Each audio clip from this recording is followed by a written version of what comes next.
Hello everyone and welcome back to UGC NET mentor. I hope you all are doing well. Guys आज हमारी class number 18 है for UGC net paper 1, जो यहाँ पर आपको हम प्रीमियम क्लासेस के थ्रू जो आपको सिस्टमेटिक तरीके से क्लासेस प्रोवाइड कर रहे हैं। आज हमारी क्लास नंबर 18 है। आज की क्लास में डिस्कस करेंगे हम स्टेप्स ऑफ रिसर्च, जो कि काफ़ी इंपॉर्टेंट टॉपिक है एग्जाम के पॉइंट ऑफ व्यू से। सो मेक श्योर आप इस वीडियो को एंड तक देखें ताकि आपको सारी चीज़ें समझ में आ जाएं। एंड गाइज प्रीवियस क्लास में हम लोगों ने डिस्कस किया था मेथड्स ऑफ रिसर्च, तो काफ़ी इंपॉर्टेंट वीडियो लेक्चर था वो भी। तो अभी तक आप लोगों ने इस क्लास को नहीं देखा है तो इस वीडियो का जो लिंक है मैं इसी वीडियो के डिस्क्रिप्शन बॉक्स में प्रोवाइड कर दूंगा। आप वहाँ पर जाकर इन क्लासेस को देख सकते हैं। और इससे पहले ऑलरेडी 17 क्लासेस हो चुकी हैं। अभी इन सभी क्लासेस के लिंक मैं इसी वीडियो के डिस्क्रिप्शन बॉक्स में प्रोवाइड कर दूंगा। And guys one more thing, मैं इस चैनल पे आपको यूजीसी नेट से रिलेटेड सारी अपडेट देता रहता हूँ। और साथ ही किसी गवर्नमेंट कॉलेज या किसी गवर्नमेंट यूनिवर्सिटी में असिस्टेंट प्रोफेसर या एसोसिएट प्रोफेसर की वैकेंसी निकलती है तो उससे रिलेटेड अपडेट भी मैं आपको यहाँ पे देता रहता हूँ। सो गाइज मेक श्योर आप इस चैनल को सब्सक्राइब कर लें, साथ ही बेल आइकन प्रेस कर दें ताकि अपकमिंग वीडियोस के नोटिफिकेशन आप लोगों को मिलते रहें। ओके गाइस, तो चलिए स्टार्ट करते हैं आज की क्लास फटाफट से और समझते हैं स्टेप्स ऑफ रिसर्च क्या होते हैं। और स्टेप्स ऑफ रिसर्च जो है वो एग्जाम के पॉइंट ऑफ व्यू से काफी इंपॉर्टेंट है क्योंकि कई बार इस पे क्वेश्चन बन चुका है। तो चलिए स्टार्ट करते हैं। सबसे पहले हम समझते हैं गाइज यहाँ पर जो स्टेप्स ऑफ रिसर्च होते हैं टोटल 8 जो होते हैं स्टेप्स होते हैं जनरली।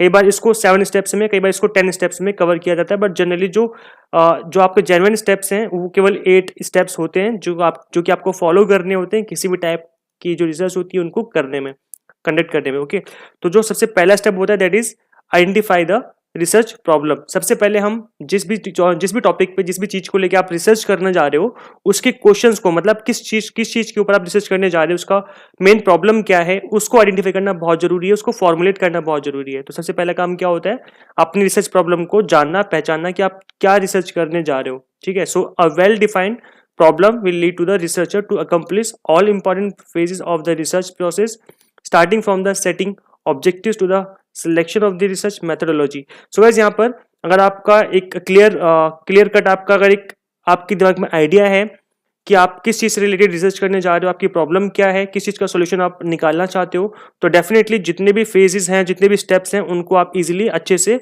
इंप्लीमेंट कर पाओगे, फॉलो कर पाओगे और अपनी जो रिसर्च मैथोलॉजी है और जो ऑब्जेक्टिव्स हैं उनको भी अच्छे से सेट कर पाओगे।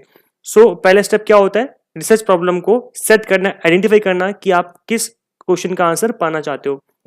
नेक्स्ट आपका literature review. A review of previous documents to similar or related phenomena is essential for the researcher.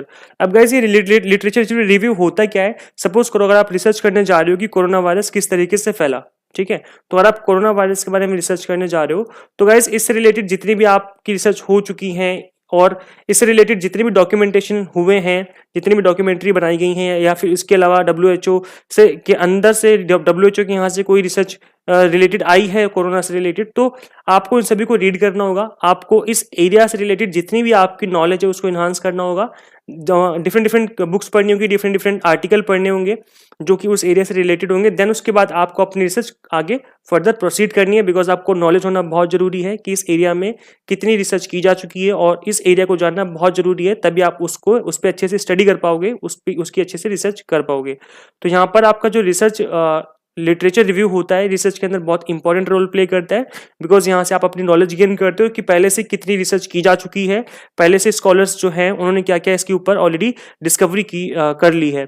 So if the researcher is aware of earlier studies of his topic or related topics, he will be in a much better position to assess the significance of his work and to convince other that it is important. तो यहाँ पर आपको पहले से जो study हो रखी है उसके बारे में जानना बहुत जरूरी है, उसके बाद ही आप फर्दर अपनी स्टडी कंटिन्यू कर सकते हैं। पता चले कभी कभी ऐसा भी होता है कि सपोज करो आपको स्टडी करनी थी किसी टॉपिक के ऊपर और आपने वो स्टडी कर ली, देन आपको बाद में पता चलता है कि ये तो जो डिस्कवरी है, जो आपकी रिसर्च वो ऑलरेडी हो चुकी है, तो फिर उस केस में आपकी रिसर्च का कोई मतलब नहीं रहता, बिकॉज वो चीज़ ऑलरेडी जो है वो already known to the people, जो स्टडी है वो ऑलरेडी सब लोग जानते हैं। ठीक है, तो इसी वजह से जो आपका लिटरेचर रिव्यू करना बहुत जरूरी है ताकि आप अपनी रिसर्च को अच्छे से हैंडल कर सकें। नेक्स्ट है आपका सेटिंग रिसर्च हाइपोथेसिस। हाइपोथेसिस क्या होता है, सबसे पहले ये समझ लेते हैं। मैंने प्रीवियस क्लास में भी जब हमने सीखा था कि रिसर्च जो बेसिक क्लास थी, हमने अराउंड क्लास नंबर 15 या 16 मैंने बताया था हाइपोथेसिस के बारे में, और कितने टाइप की हाइपोथेसिस होती है इसके बारे में ऑलरेडी हम डिस्कस कर चुके हैं। तो एक बार मैं थोड़ा सा ब्रीफली बता देता हूँ। A research hypothesis is specific, clear and testable proposition or predictive statement about the possible outcome of a scientific research study based on a particular property of a population. So guys ये आपकी predictive statement होती है। Predictive statement का मतलब होता है कि आपका जो रिजल्ट है उसके बारे में आप पहले आइडिया लगा लेते हो कि ये जो रिजल्ट है वो ये रिजल्ट हो सकते हैं। जैसे मैंने अभी एक एग्जांपल लिया था कि कोरोना वायरस के ऊपर आप रिसर्च करना चाहते हो कि किस तरीके से बीमारी फैली है, तो हो सकता है कि आप यहाँ पर यहाँ पर एक हाइपोथेसिस बना लो, मतलब एक स्टेटमेंट फॉर्मुलेट कर लो और उसी स्टेटमेंट को आप चेक करो। जैसे यहाँ पर आप इसको फॉर्मुलेट कर सकते हो कि जो बीमारी है वो चाइना में बनी है और चाइना से फैली है। एक क्या आपकी हाइपोथेसिस हो सकती है। दूसरी हाइपोथेसिस हो सकती है कि चाइना से नहीं बल्कि रेस्ट ऑफ द वर्ल्ड से फैली है। ठीक है, तो यहाँ पर दो हाइपोथेसिस आप बना करके इनको टेस्ट कर सकते हो। ठीक है, तो जिस भी टॉपिक पे आप रिसर्च करने जा रहे हो उस टॉपिक के जो पॉसिबल आउटकम है उसी को आप एज ए स्टेटमेंट फॉर्म में लिख लेते हो और उसी को आप टेस्ट करते हो। तो यहाँ पर जो आपकी हाइपोथेसिस होती है वो हम दो टाइप की होती है, alternate hypothesis and null hypothesis.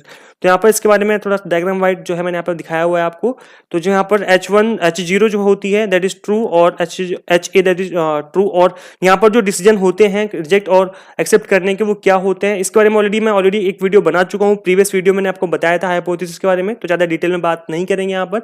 अभी आपको जानना है ज़्यादा डिटेल में इसके बारे में तो आप प्रीवियस वीडियो एक बार देख लो, बहुत ही इंपॉर्टेंट है क्योंकि यहाँ पर जनरली जो क्वेश्चन है पूछे जाते हैं बार बार, टाइप 1 एरर क्या होता है, टाइप 2 एरर क्या होता है, तो ऑलरेडी मैं इसके बारे में डिस्कस कर चुका हूँ, तो ज़्यादा डिटेल में यहाँ पे हम बात नहीं करेंगे। आपको जाना तो प्रीवियस वीडियो एक बार देख लीजिए। नेक्स्ट आपका चूजिंग द रिसर्च डिजाइन। अब यहाँ पर रिसर्च डिजाइन क्या होता है, अब जिस भी टॉपिक पे आप रिसर्च करने जा रहे हो उसके लिए आप टूल्स एंड टेक्निक्स जो मेथड्स हैं आपके वो क्या क्या रहने वाले हैं आपके, आप उसके बारे में प्लान कर लेते हो। That is choosing the research design. So research design is the framework of research methods and techniques chosen by a researcher.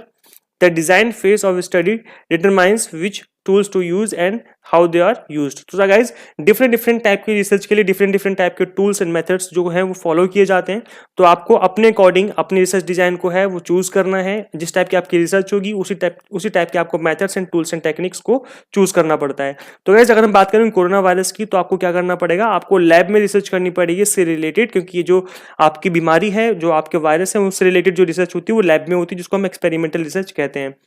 और गाइज यहाँ पर अगर हम बात करें ह्यूमन की या फिर एनिमल की, उनकी किसकी ये जो ये लोग हैं किस तरीके से बिहेव करते हैं, जैसे अगर हम बात करें ऑर्गेनाइजेशनल रिसर्च जो होती है, एक ऑर्गेनाइजेशन के अंदर किस तरीके से जो एम्प्लॉइज हैं वो बिहेव करते हैं, लाइक अगर उनको मोटिवेट करना है तो किस तरीके से मोटिवेट किया जा सकता है।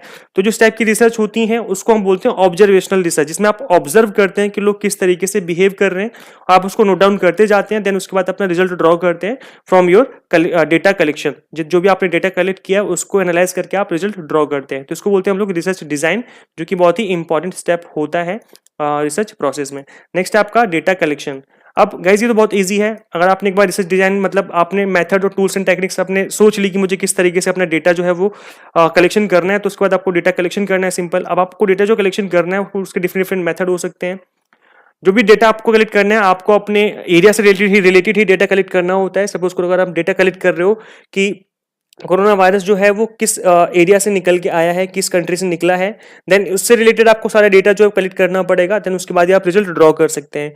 तो जो डेटा होता है वो आप इंटरव्यूज के थ्रू कलेक्ट कर सकते हैं, सर्वे करा सकते हैं, क्वेश्चनर फिल करा सकते हैं, और डिफरेंट टूल्स होते हैं उसके अकॉर्डिंग उसके बेस पे आप जो है अपना डेटा कलेक्शन करा सकते हैं। तो डेटा कलेक्शन बहुत ही इंपॉर्टेंट होता है बिकॉज इसी के बेस पे जो आपका जो रिजल्ट है वो ड्रॉ किया जाता है। नेक्स्ट आपका processing and analysing data. Data एक बार आपने कलेक्ट कर लिया तो उसके बाद उसको एनालाइज करना बहुत जरूरी है, क्योंकि डेटा एक बार कलेक्ट कर लिया उसके बाद उसको एनालाइज नहीं किया तो डेटा किसी काम का नहीं होता। तो डेटा को एनालाइज करना बहुत जरूरी है। डेटा को कलेक्ट करने के बाद बहुत सारे मेथड्स जो होते हैं, बहुत सारी टेक्निक्स होती हैं जिसके यूज करते हुए आप एनालाइज करते हैं डेटा को। सो data analysis is a process of inspecting, cleansing, transforming and modeling data with the goal of discovering useful information। उस डेटा को इस तरीके से यूज करना है ताकि उससे जो इन्फॉर्मेशन है वो यूजफुल इन्फॉर्मेशन ड्रॉ की जा सके। Informing conclusions and supporting decision making, आपके डिसीजन मेकिंग को हेल्प करे, इस तरीके से उस डेटा को हमें यूज करना है और डेटा को एनालाइज करना है। नेक्स्ट स्टेप होता है आपका फाइंडिंग्स द कंक्लूजन। एक बार आपने डेटा एनालाइज कर लिया तो उसके बाद आपको कंक्लूजन ड्रॉ करना पड़ेगा। जो भी आपने रिसर्च में आपने हाइपोथेसिस बनाई थी उन हाइपोथेसिस को ट्रू या फॉल्स दो तरीके से आप इसमें जो है आपका जो रिजल्ट है वो निकल के आता है, या तो आपने जो प्रेडिक्शन की थी वो सही होंगी या जो आपने प्रेडिक्शन की थी वो गलत होंगी। तो इस तरीके से जो आपका रिसर्च है और जो भी आपने रिसर्च की है उसका कंक्लूजन आप ड्रॉ करते हैं। जरूरी नहीं है कि आप हाइपोथेसिस बनाएं, बट हाइपोथेसिस बना के रिसर्च की जाती है तो अच्छा रहता है बिकॉज उसमें आपको पता होता है ऑलरेडी कि आपका जो रिजल्ट है वो क्या हो सकता है, और द थिंग इज कि किस डायरेक्शन में आप रिसर्च करते जा रहे हो। तो इसलिए हाइपोथेसिस बनाना अच्छा होता है अगर आप हाइपोथेसिस बना के करते हो, नहीं तो कंक्लूजन जो है वो आपके डेटा के बेस पे निकल के आ जाता है कि जो आपका डेटा है वो क्या कह रहा है। So finding the conclusion is the 7th step. And now the final step is writing the report. जो भी आपने रिसर्च में जो भी आपने रिसर्च की है, जो भी आपने डेटा कलेक्ट किया है, उसमें जो भी आपने कंक्लूजन निकाले हैं उसके बारे में आप पूरे वर्ल्ड को बता रहे हो, that is writing a report. Finally आपने रिपोर्ट लिखी है, अपना रिसर्च पेपर लिखा है, थीसिस लिखी है, फिर आर्टिकल लिखा है, जो भी आपने लिखा है उसमें लिख करके आप कंप्लीटली जो पूरा वर्ल्ड है उसमें आप उसकी न्यूज़ जो है वो फ्लो कर रहे हो कि आपने क्या रिसर्च किया और उसके क्या कंक्लूजन निकले हैं। So guys this is the last step of research. So I think सबको समझ में आ गया होगा, काफी इजी है, इतना टफ नहीं है। और फिर भी कोई डाउट रहता है तो आप लोग वीडियो के कमेंट सेक्शन में कमेंट करके पूछ सकते हैं, मैं वहाँ पे आपको हेल्प कर दूंगा रिप्लाई करके। एंड गाइज आपको वीडियो लेक्चर्स कैसे लगते हैं प्लीज आप कमेंट करके जरूर बताया करें, बिकॉज आपके कमेंट सेक्शन से ही हमें मोटिवेशन मिलती है आप लोगों के लिए वीडियो लेक्चर्स क्रिएट करने में। सो ज्यादा से ज्यादा कमेंट करके बताया करो कि वीडियो लेक्चर्स आपको कैसे लगते हैं, समझ में आते हैं, फिर क्या किस तरीके से आपको आपकी जो स्टडी वो यहाँ पर हो रही है। एंड गाइज ज्यादा से ज्यादा इस वीडियो को शेयर किया कीजिए जो भी वीडियो लेक्चर्स आते हैं, ताकि सभी की हेल्प हो सके। जैसे कि हम आपको पढ़ा के आपकी हेल्प कर रहे हैं, ऐसी जो भी यूजीसी नेट या सेट के लिए प्रिपरेशन कर रहे हैं, ज्यादा से ज्यादा उनके साथ इन वीडियो लेक्चर्स को शेयर किया करो ताकि उनकी भी हेल्प हो सके। So guys, how to qualify UGC NET in first attempt? In order to score good marks, you need to do target based study. Guys, target based study से क्या मतलब है? अब यहाँ पर जो टारगेट बेस्ड स्टडी से मतलब हमारा ये है कि जो भी आपके टॉपिक मेंशन है आपके सिलेबस में, उन सिलेबस के टॉपिक को आपको अच्छे से पढ़ना है, ठीक है। इधर उधर की चीजें नहीं पढ़नी, जो आपके टॉपिक के बाहर की चीजें हैं, आपके सिलेबस के बाहर की चीजें उनको नहीं पढ़ना, जो ओनली टॉपिक में मेंशन है उनको पढ़ना है और अच्छे से पढ़ना है। तो इसके लिए मैंने आपके लिए unit wise complete notes cover किए हैं। हर एक यूनिट के जो भी आपके पेपर 1 की 10 यूनिट्स हैं, पेपर 1 और कॉमर्स दो दो पेपर के नोट्स अवेलेबल है, पेपर 1 के और कॉमर्स के। तो यहाँ पर पेपर 1 और कॉमर्स के मैंने यूनिट वाइज हर एक टॉपिक को कवर किया है जो कंप्लीटली एग्जाम ओरिएंटेड है। यूनिट वाइज इंपॉर्टेंट एमसीक्यूज हैं प्लस प्रीवियस ईयर के पेपर है विद सॉल्यूशन। तो ये कंप्लीट बंडल है पेपर 1 का, जो कि आप पढ़ सकते हैं और यहाँ से आप अच्छा स्कोर कर पाएंगे डेफिनेटली। गाइस जो बुक्स अवेलेबल होती है मार्केट में बहुत ज्यादा कॉम्प्रिहेंसिव होती हैं, और कई बार क्या होता है कि जो टॉपिक इंपॉर्टेंट हैं वो मिसिंग होते हैं, और जो टॉपिक उसमें गिवन होते हैं वो उस तरीके से गिवन नहीं होते हैं जिस तरीके से क्वेश्चन पूछे जाते हैं। तो बच्चे क्या करते हैं, पूरे टाइम पढ़ते रहते हैं उन किताबों को, फिर भी एग्जाम क्वालिफाई नहीं होता है। तो इसका मतलब यही होता है कि वो टारगेट बेस्ड स्टडी नहीं कर रहे थे, उन टॉपिक को अच्छे से नहीं पढ़ रहे थे जो कि एग्जाम के लिए इंपॉर्टेंट है, या जिस तरीके से उन टॉपिक को कवर करना चाहिए था। तो मैंने काफी रिसर्च करके बहुत टाइम लगा के नोट्स को बनाया है, आप लोगों के लिए काफी मेहनत करी है नोट्स को बनाने में। अराउंड 5 to 6 मंथ लगे नोट्स को कवर कर बनाने में, प्रिपेयर करने में, तो बहुत मेहनत लगी है। बहुत ही exam oriented completely exam target based notes हैं।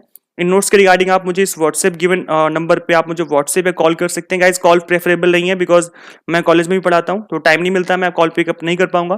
तो आप लोग मुझे व्हाट्सएप करेंगे तो मैं इस नंबर पे रिप्लाई करके आपकी हेल्प कर दूंगा। आपको डेमो नोट्स चाहिए तो मैं आपको डेमो नोट्स भी सेंड कर दूंगा, और आप मुझे इन नोट्स के रिगार्डिंग इस नंबर पे व्हाट्सएप करके अपनी क्वेरी कर सकते हैं इन नोट्स के रिगार्डिंग।